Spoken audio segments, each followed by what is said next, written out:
Hi everybody, I'm Phil Fatica and welcome back to the Millcreek Government Channel. We're going to be talking today about something which I consider to be one of the most precious possessions you have for the rest of your life, and that's your eyesight. Let me introduce you to Linda Hackshaw. Linda is the Executive Director of the Sight Center.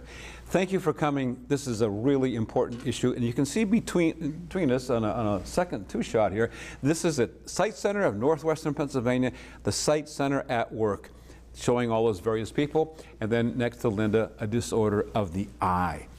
Something, well, which I would know a lot about because I wear glasses, and something that you said that you had some surgery done because some of us seem to move in those directions. Right. But before we talk about that, the mission of the Sight Center of Northwestern Pennsylvania is what? We actually have a twofold mission, and one side of it is to prevent blindness, and the other side of it is to promote independence for those with vision loss. I'm reading through a bunch of notes that I have here, and I was kind of amazed to find out that your vision getting bad is not a normal thing. That's right. You can prevent that. That's exactly right. How do you do that? Two things. A lot of vision loss is based on diet and lifestyle. Okay. But your number one preventative of vision loss is a visit to your eye doctor every year. And it's not just for a screening. You want to have a dilated eye exam. So that means they have to put the drops in. Right. Anybody in the audience would know that I'm talking about. They put them in there. Right. And then when you go outside in the bright sunlight, you have to wear those pretty wraparound glasses. That's right. Yeah, but why is that so important that they can dilate and then take a look deep inside the eye? You know, it's interesting because the back surface of your eyeball tells a lot about your overall health, not just about your eyes. Really? Yes, and a good eye doctor who dilates the eye and can see right into there, it's like taking a little look right inside of your body and inside of your brain. They can tell a lot of things going on with you. Now, not everybody can afford to do that. So do you do that at the Sight Center? We don't. We don't do eye examinations there. We have a low vision optometrist who comes in and does a certain type of eye exam, but we recommend that people go to their regular family eye doctor, whether it's an optometrist or an ophthalmologist. Now, if someone doesn't have insurance and can't afford to pay for an eye exam, they can certainly call the Sight Center and we will help with that. Got a number? 814-455-0995. Okay. What's the difference between an ophthalmologist and not the optician, but the optometrist? Optometrist, yes. The optician, I know, is the person that would say, fits you with your glasses. That's exactly right. And says, well, they should be tilted this way, and those frames look good on you. So the optometrist, though, can do what? It is a doctor of optometry, and they are, I'm really not an expert in the exact differences, but I can tell you that an ophthalmologist's job is a lot of surgery and medical care for the eyeball. And then the optometrist is about vision and also the health of the eye. It's definitely about the health of the eye, but there's definitely a difference between them. There's a lot to cover here. So many notes, and I want to jump around a little bit, so I hope you don't mind. No, that's fine. Wearing glasses, eventually I go, geez, I don't want to wear these anymore. I throw them in the drawer and I go, what should I do with them? Well, there's a lot of use you can have with them. I had an uncle who passed away recently, and he had about 8 or 9 pairs of glasses. And I went, what do I do with these? I mean, who's going to wear these? You're welcome to donate them to the Sight Center. Okay. Now, and you're located where? We're at 26th Street on 2545 West 26th Street. I almost forgot for a second. We're directly across from Bonnell's Collision, just west of 79. Okay. And so you can gladly take them because people can use them. Well, we take them, but we are not allowed to use them here in the United States anymore. Really? No.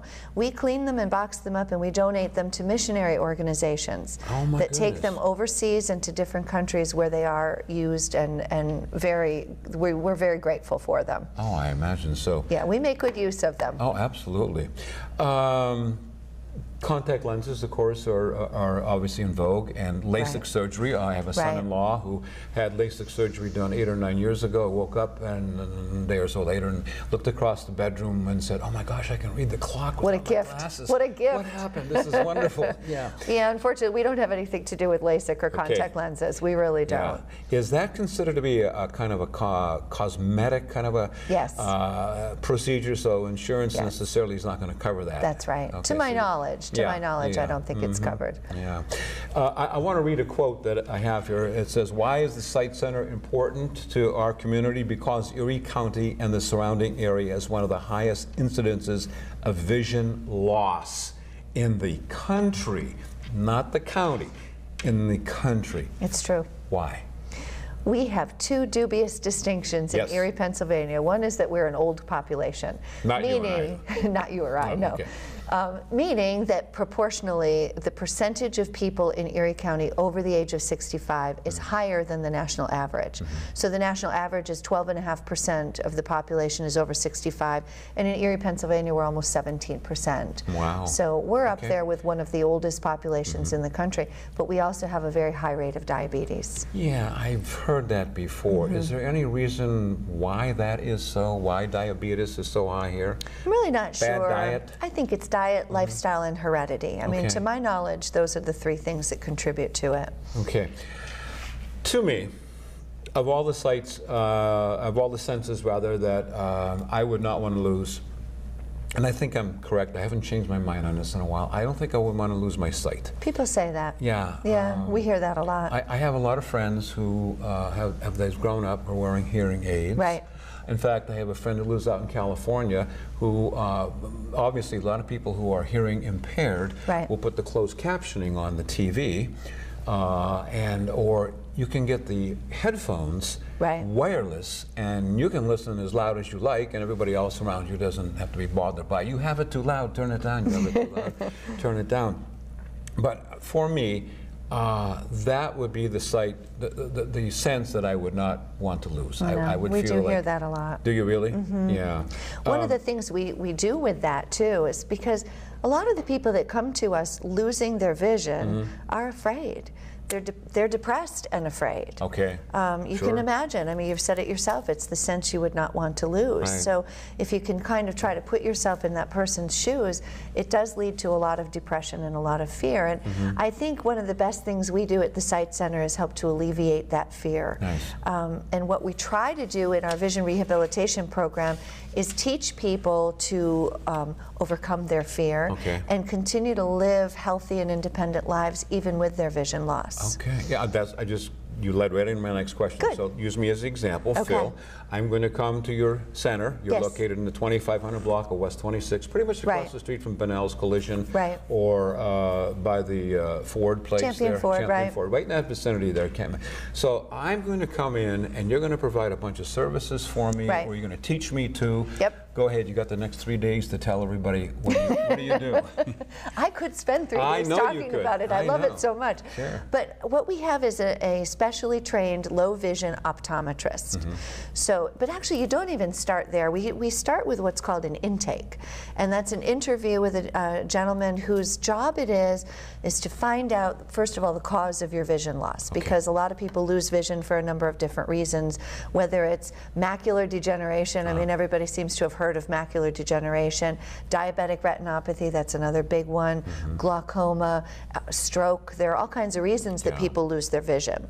And so he's there to find out why you're losing your vision, and then also what effect it's having on your life, because everybody has a different lifestyle, and as we age, certain things become more important to us. We have a lot of people that come to us whose big goal is to be able to read the newspaper. Other people say, why read the newspaper? You can hear it on television.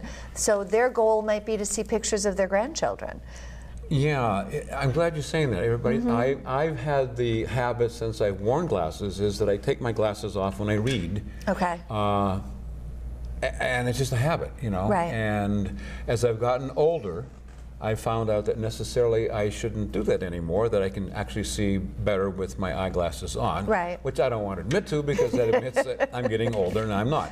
So, you know, the technical term for that, Phil, is presbyopia. Vanity. Well, yeah, there's vanity too. Presbyopia means you can't see far and you can't see close. And that's something that happes as we age. The eye doesn't accommodate. Then you got cataracts, all kinds of things set in. The various diseases, glaucoma, diabetic eye diseases, you can see there's a chart here, and it's very difficult for me to see them, but certainly somebody you described would be able to go through and say, you have this, but we can treat it. Right. You know, it's not an end in itself. Right. Let's maybe make an adjustment to your lifestyle, or how can we have vision rehabilitation? Let's call it that. Okay. And what would that be? What would the goals of vision rehabilitation be? First of all, you start with your own eye doctor. Okay. And the eye doctor is going to treat the underlying condition. We don't do that. We don't have magic glasses. We don't have medicine or surgery at the Sight Center that will treat a vision loss condition. That's the job of the eye doctor. We work in concert with the eye doctor. So, all right, so you've gone through intake. Now you're going to go in the next room and sit with an optometrist who is specially trained in vision loss, low vision, and what we call vision rehabilitation, okay? And then it is her job to figure out what your goals are and how best we can help you accommodate and reach those goals. So, if you want to continue to read the newspaper, she's going to figure out what your functional vision is and where your vision loss is most affecting your life. Because some people lose, like with glaucoma, you lose peripheral vision. With age-related macular degeneration, you lose central vision. So we've got to figure that out first. How much are you seeing, and in what part of the visual field are you seeing? Then she might prescribe magnifiers. We've got probably 200 different types of magnifiers. Wow. There's stand magnifiers, handheld magnifiers, closed circuit televisions, magnifiers with lights, blue lights, yellow lights, you name it. We've got all kinds of different things. So a magnifying glass isn't just a magnifying glass anymore. I mean, things have gotten pretty high tech. So she'll figure out what magnification would work for your goals. We might also work with you with lighting. Look at the light we have in this room right now. Lots. And you couldn't do what we're doing on the television without all of this proper lighting. Same thing with your eye. There's a lot that we can do with lighting, and we can really change the way a person feels about their vision with lighting. I know that my association with the library, that they have a quiet spot near the end, and it sits right next to a bank of windows. Right. So the light is intense to make whatever you're reading easier. Right. Plus they have oversized books for people who would feel comfortable reading that, which I think there's accommodations made for people who have these special needs.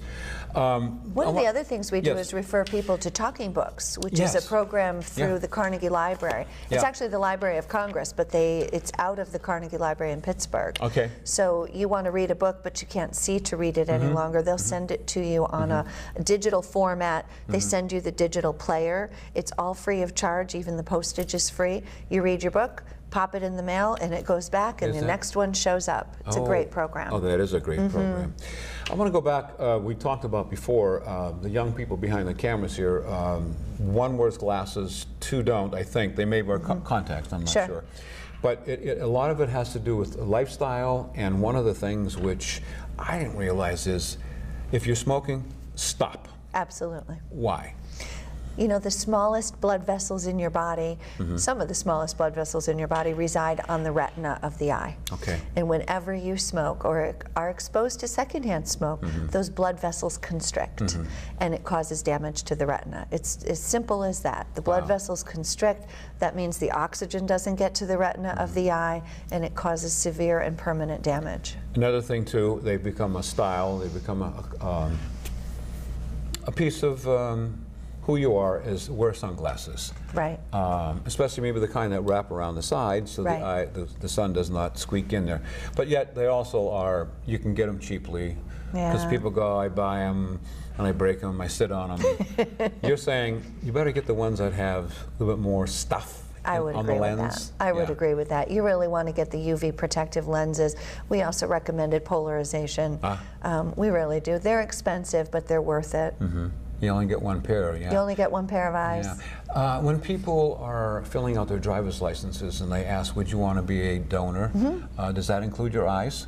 It does. And how long of a period of time do you have to extract the eye so that it's going to be viable to somebody else? What's interesting, because we haven't yet figured out how to transplant an eyeball. What they do transplant is the cornea of the eye, which is just that front surface. And the Lion's Eye Bank works very closely with that. And so it is just the cornea that gets transplanted. We actually have a new corneal surgeon here in Erie, so we're doing corneal transplants here in Erie. In the old days, we sent everyone to Pittsburgh, but we do have a nice gentleman here doing it. Speaking of an eye, they have the annual Save an Eye football game, which has been going on for 40 some odd years or more. 77 years. Uh-oh. 77. Yes. Well, I wasn't born yet. 70. Has it really been 77? It is. We wrote the book 2 years ago for the 75th game. With Tycho Swick. Yeah. Tycho Swick was the director of the Sight Center for 46 years until I took over. Yeah. And one of the first things I did when I took the job was hired him back. He still works for us. I was going to say, I thought he did. He does. He's a caseworker. He does driving. He's a consultant to me. I would hate to have to work without him. He's wonderful. Yeah, a lot of historical, institutional knowledge there. Right. Okay, so you want to stop smoking, you want to protect your eyes from the sun, and you also, something which these people behind the cameras are addicted to, limit the use of the computer, or you might want to add the cell phone that you're just constantly, and it's like this far away from your eyes. I know. Yeah. You know what happens when we use them too much? We don't blink. We don't blink. We stare and we don't blink. And it's just really important that you get up every few minutes or every 15 minutes and walk away and rest your eyes. We are focusing at that 18 to 24 inches, you know, and our eyes are meant to focus close and then far and then all over the place. So when we're staring so intently at something for so long, we don't blink. We're focusing on something 24 inches away from our face. It's really not good for the eyes. Strict glucose control. Absolutely. Strict glucose. In other words, what are you restricting? What are you? Sugar. Sugar. Yep. And I've heard just the other day that they said sugar is toxic. I mean, they talk about meats, hot dogs, I know. hamburgers. What are we going to eat, processed Phil? meat, tofu. No more bacon and sausages. I don't tofu know. and kale.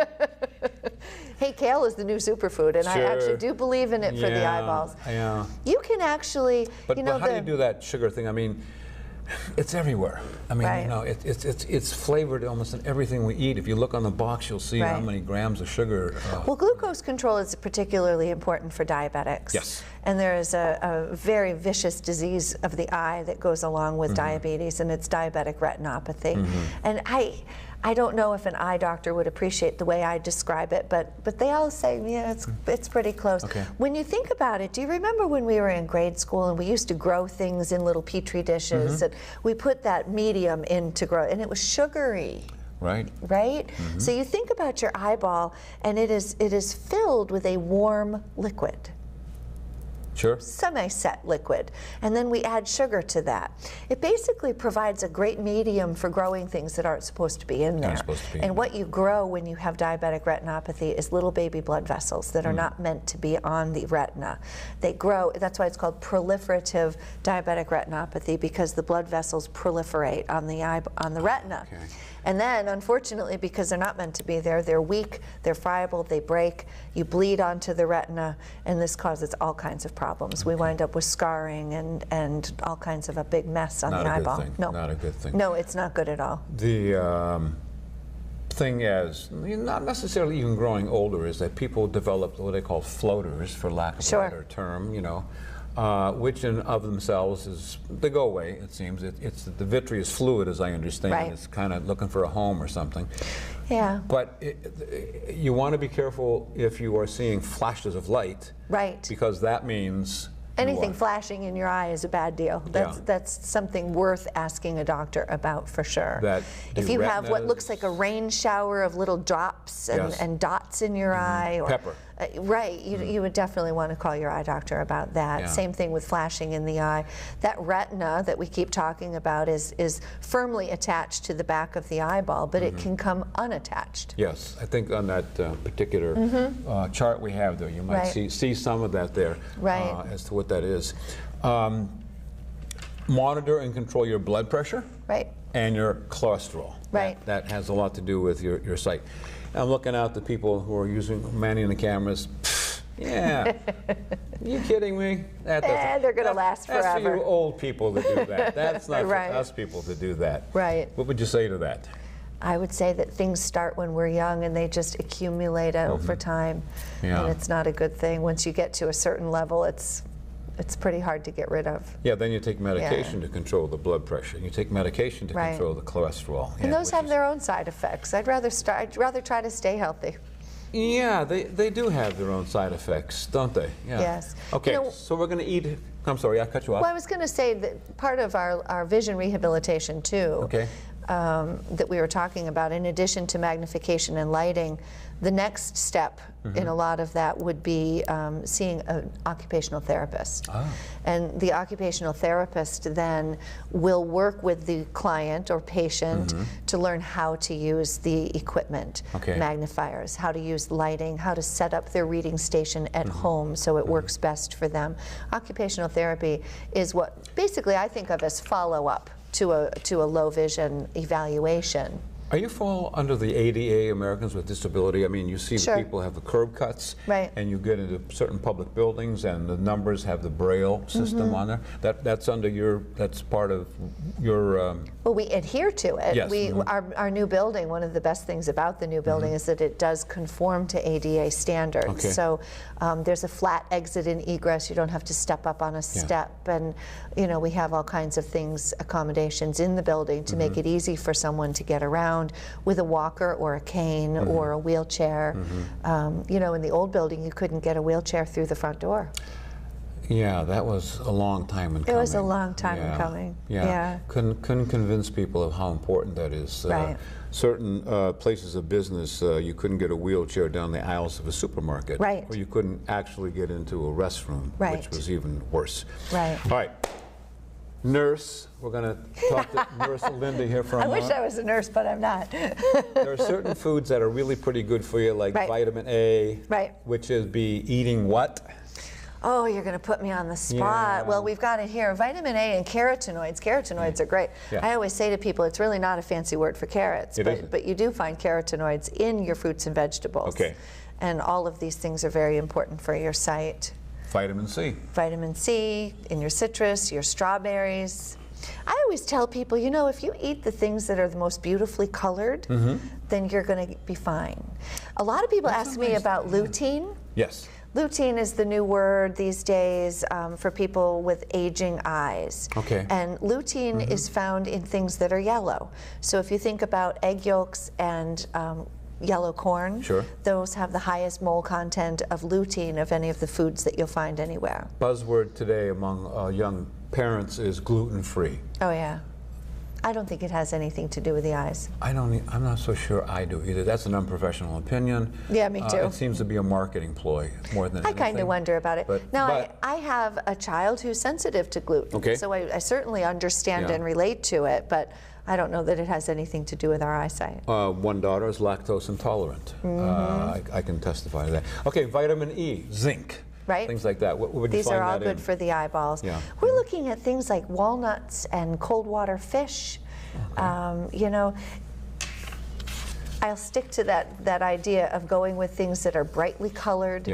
They're beautiful to look at. That probably means they're good for us. Blueberries, cherries, anything with the bright, beautiful colors are good for your eyes. Any kind of a population throughout the world that does better at taking care of their eyes than we do, let's say, for example? It is interesting. Some people that have blood pressures, there's like their cholesterol is like non-existent because they did this and this for all these years of their life. There are definitely certain ethnic groups that are more prone to certain eye diseases and less prone to others. We definitely do see that. I will tell you that people with a Mediterranean diet have a tendency to have less eye care problems. Fewer, I should say fewer. Fewer eye problems. There are, though, some essential fatty acids. You don't want too much, but we're talking about omega-3s kind of thing. People will say that fish oil, first it's in, then it's out, then it's in, then it's out. It seems like whatever study's the latest one coming down. Well, sometimes I like to tell people we have too much fat in our diets and we have too little fat in our diets. We have too much of the bad fat, which is omega-6, and too little of the good fat, which is omega-3. And so finding that balance is important. Flaxseed oil is excellent for your eyes. Flaxseed oil is an excellent source of omega-3, and it's a little easier on the system, I think, than the fish oil. This is Linda Hackshaw. She is the Executive Director of the Sight Center. This is the Sight Center of Northwestern Pennsylvania, located on West 26th Street, Route 20, right across from Bunnell's Collision. New digs, really. Been there not too long, have 5 years this month. Has it been 5 years already? Oh, my goodness. Yeah, we moved in on October 4th, 5 years ago. Oh, my goodness. And we're talking about our eyesight. Television watching is... Oh, it's good for you. People turn it on in the morning and don't turn it off till they go to bed. Right, you know, right. And I don't know. People said if you watch too much of it, it'll harm you. That's never been proven. That's never been proven. No, Yeah. to my knowledge, no. Yeah. Again, you don't want to sit still and stare for Right. hours on end. Right. Yeah. Moderation is Yeah. exactly it. Get up, move around, blink. Yeah, blink. Yeah. Again, though, I want to read this one statistic that I read earlier. The Sight Center is important because Erie County and the surrounding area has one of the highest incidents of vision loss in the country. Right. Because A, we're an older population, and because we have a high rate of diabetes. Right. So let's not age, and let's take care of that diabetes. Can we do that? Well, I look forward to aging because the alternative doesn't excite me. Okay. Getting younger. Yeah, well, not aging. Okay. And anything else that we did not cover that you would like to mention, especially like, please come to us, we can help you with, we can answer your questions, we can point you in the right direction. Absolutely. Yeah, anything, go ahead. One of the things I encourage people to do, Phil, really is to come sooner rather than later. It's one of the reasons we changed our name to the Sight Center from the Blind Center, because you don't have to be blind to come to the Sight Center. Right. And if you find out that you've got some kind of permanent vision loss, like macular degeneration, it's a lot easier to learn how to do new things and do things in different ways if you start early while you still have most of your vision. It's very much easier to learn new techniques and new ways of doing things if you can still see a little bit, rather than waiting way too long, because there's a lot of things we can do to help make the transition easier. You mentioned earlier that part of the effect of your eyes would be developing cataracts. Right. Which, have they ever traced as to why some people get them and some people don't? Inherited? Just it could be the way you're made? It could be, but you know, again, it's related a lot to lifestyle. Smoking and sunlight are definitely contributors to early cataract or to any cataract. I'm okay so far. Yeah. They said, no, you're not a candidate, but some people I know have had them a long time ago. Right. Yeah. I got mine in my 40s, which is very unusual. It's very unusual. So people are getting cataracts younger and younger. Congratulations to you. Painless? Absolutely painless. Okay. I talked all the way through the surgery. Again, Linda Hackshaw from the Sight Center. And if you have or you know somebody who would be in need of these services, all that information has been up on the screen for you. Please take care of your eyes, because like I said, you know, to me, I would not want to lose my eyesight. That would be very precious to me. Thank you for coming in and sharing all this invaluable knowledge. We appreciate it very much. And of course, thanks to you for joining us. Again, if you think you have any questions, they're available for you to help you to get through anything that you feel is important. Thanks for joining us. I'm Phil Fatika. Until next time, take care.